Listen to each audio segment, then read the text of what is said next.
দক্ষিণ আফ্রিকার ৪ কিলোমিটারেরও বেশি গভীর, যা পৃথিবীর সবচেয়ে গভীর খনি। দক্ষিণ আফ্রিকার উইটওয়াটারস্র্যান্ড বেসিনে অবস্থিত মোপোনেং খনি, মাম্পোনেং গোল্ড মাইন, পৃথিবীর অন্যতম বৃহত্তম সোনার খনি। ১৯৮৬ সালে শুরু হওয়া এই খনিটি বর্তমানে প্রায় ৪ কিলোমিটারেরও বেশি গভীর, যা পৃথিবীর সবচেয়ে গভীর খনির রেকর্ড ধরে রেখেছে।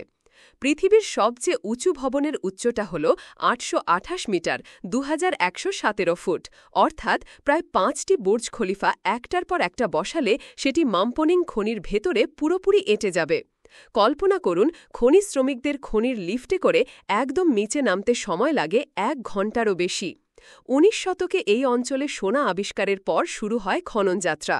প্রথমে একে বলা হতো ওয়েস্টার্ন ডিপ লেভেলস নং 1 শ্যাফট, পরে ১৯৯৯ সালে নামকরণ করা হয় মাম্পোনেং। এই খনি থেকে প্রতিদিন প্রায় ৫৪০০ টন শিলা উত্তোলন করা হয়। প্রতি বছর প্রায় ৭,৪৪৯ কেজি সোনা উৎপাদন হয়। সোনার ঘনত্ব গড়ে ৮.৪৩ গ্রাম প্রতি টন। ২০২৯ সাল পর্যন্ত এখানে সোনা উত্তোলন চালু থাকার সম্ভাবনা রয়েছে। এত গভীরতায় শিলার তাপমাত্রা পৌঁছে যায় প্রায় ৬৬ ডিগ্রি সেলসিয়াসে। এর জন্য টানেল ঠান্ডা রাখতে বরফের স্ল্যারি পাম্প করা হয়। তবুও খনিতে ভূমিকম্পের মতো কম্পন নিয়মিত হয়, যা অনেক সময় প্রাণঘাতী দুর্ঘটনা ঘটায়। এই খনির গভীর পানির স্তরে আবিষ্কৃত হয়েছে অদ্ভুত এক ব্যাকটেরিয়া, ডেসুলফোরুডিস অডাক্স ভিয়াটর, যা সূর্যের আলো ছাড়াই বেঁচে থাকে।